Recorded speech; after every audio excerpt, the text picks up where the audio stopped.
I wanted to share my awakening journey with you today for many reasons. But because, for example, I remember when I read Eckhart Tolle's awakening story that he writes about in The Power of Now, where he all of a sudden just realized one day, he just kind of fell into this I can't stand myself any longer, and who is the I who can't stand myself any longer?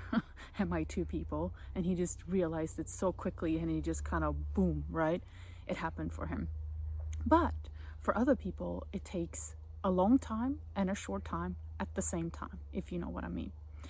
So, this is why I'm here today to talk about my story. And to do that, I have to start from the very beginning, because that's what it feels like for me. I did not have a story like Eckhart's, where like one day I just woke up quickly and it just all fell into, sort of its, pure essence is like, okay, yeah, I got it now. For me, it was more of, as I was a child, I had this deep inner knowing that I just knew that I was here for a different reason than to just take part in all the physical activities in this world, if you know what I mean. If any one of you is an empath out there, which I highly relate to being, then you know exactly what I mean. So essentially, I had this deep inner knowing that something else, I was supposed to be here for a different reason. But when I looked around me, nobody else seemed to have this realization, or at least they didn't act like it. Not the children, not the adults. So I made a decision, which maybe was good at the time, where I kind of, and I refer to it now as wrapped myself in Kevlar. Nothing came out, nothing came in, and I started just fitting in. So I started behaving like the other children. I started behaving as if nothing was there that I really needed to look for. So this inner knowing was there as a child, and I carried it with me throughout my whole life until it kind of awakened again, right? Then what I've also learned in my life is I had chosen relationships as a way to develop, as a way to grow. So what that meant for me, I'm sure you've heard from many people that, if you want to learn about unconditional love, you're sent here and you learn about conditional love so that you can then understand that, oh, it's something else that I'm looking for. So I went through a lot of relationship in my youth with people who were maybe not so nice, who betrayed me, left me for other people. You know the story. I'm sure we've all been through that. I also grew up in a family where my parents, who I love to death, are very, very different people. So they had a lot of disagreements and there was a lot of fighting in our house. So that created a situation for me as an empath where I did not feel safe in my own house. I also didn't totally know how to relate to all the other children. I felt very different. I felt like I sensed and saw things that nobody else did. And so I just kind of kept all that within me. I can actually now remember as a kid laying in my bed and actually kind of speaking to the energy in the room. The energy in the room was keeping me safe from nightmares, from monsters under the bed, and so on and so forth. So I was using my gifts to keep myself being safe even as a child. Life then decided that it was time for me to have a completely different new challenge. So that when I was 19 years old, I completely left the country that I was born in and I moved to the US, which was a big step for me. I went into architecture school. I was there pretty much by myself as a young adult, and I got to know people from different cultures, lived all over the US, in Atlanta, in LA, in Miami, in New York, over a 20-year period. And I went through my entire architectural schooling, and I also worked there for many years as an architect. So in those years, it actually allowed me freedom. Freedom from all the systems that I grew up in, freedom to be a different person, freedom to start exploring myself. And that freedom allowed me to move into a different era. And I'm sure you can relate to this as well, where as soon as you kind of start to feel like you have the, wind underneath your wings, you can kind of start to transform into the person that you're meant to be. So in 2001, I had a big awakening. Not as big as Eckhart's, but it reminded me. So I'm sure everybody remembers 9/11. I was living in Miami at the time, right by the airport, and the flights just stopped flying. And for those 3 days, it was completely silent, and it was weird.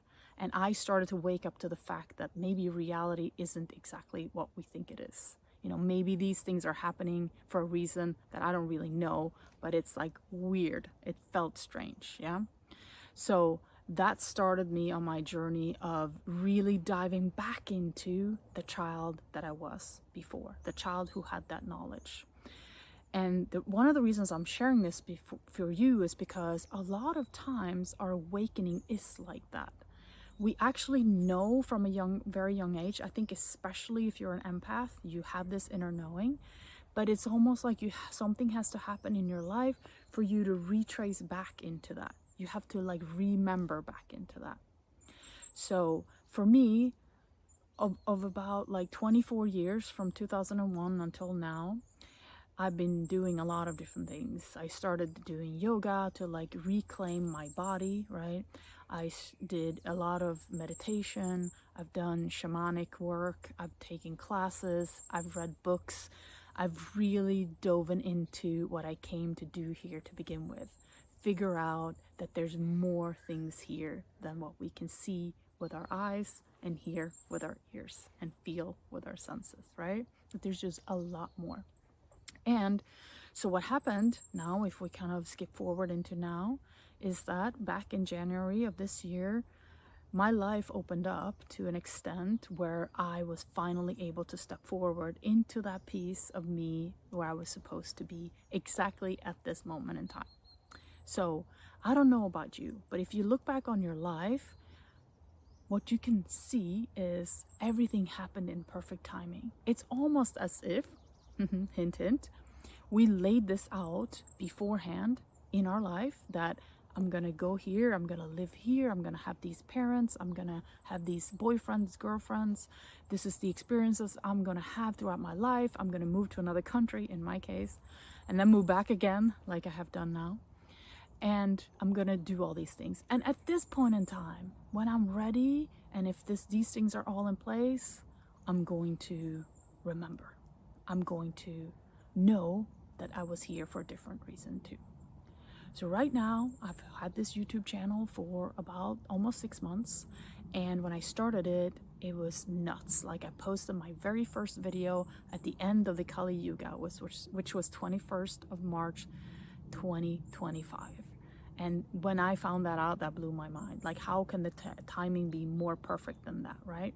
And this year has been a huge year, 2025, a 9-year if you add it up, 2 plus 2 plus 5 is 9, right? It's a year of endings, a year of endings and beginnings. So for me, it fit perfectly, right? I ended something and then I began something different, which is this channel right here. So when I opened up this channel, everything just started coming out. All the things that I've been researching, all the things that I've been knowing since I was a young child, all the things that I've been carrying with me, all my shadow work, you name it, everything just came out. Wisdom came out through me, channel came out through me. I started a podcast, I've done lives, so on and so forth. So it's just been a completely amazing journey of coming back into me, coming back into myself. And I'm sure as an empath or a highly sensitive person, you can so much relate to this, because if you're not in alignment with you, which we are not always on the journey, and I think that's the point, when we awaken, the point is for us to not always remember. That's why we're here. Then you can feel a huge level of numbness. I know I did. In my life, I felt so numb during certain points in time, even though from the outside, my life was successful. I was working, in a big firm in New York City in architecture, having a great time, designing all these fabulous buildings together with other people, of course. But inside, I felt empty. I felt like there's something else, right?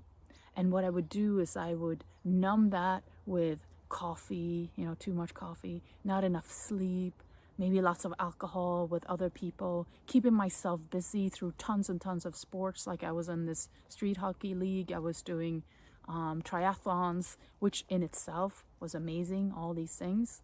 And those are all whole other stories. But I was running away from myself. I was numbing myself and I was running away because I was afraid to face what I'm talking about now. The fact that you and me, because if you're listening to this, I'm sure that you're on a similar journey. Otherwise, you would have turned off immediately and be like, she's just a crazy person talking about this stuff. I don't know what she's talking about, which is fine too. But you're here, which means that you also have a similar journey. Maybe you've had a huge awakening like Eckhart. Maybe you've had a slow awakening like me, or maybe you've had a combination of both. I can tell you another story too. At one point in my life, I was doing a healing on my now husband, and I just disappeared right into this no space that everybody talks about, right? Where it's just like you can't even use words to explain it. It's almost like feeling like you're in space.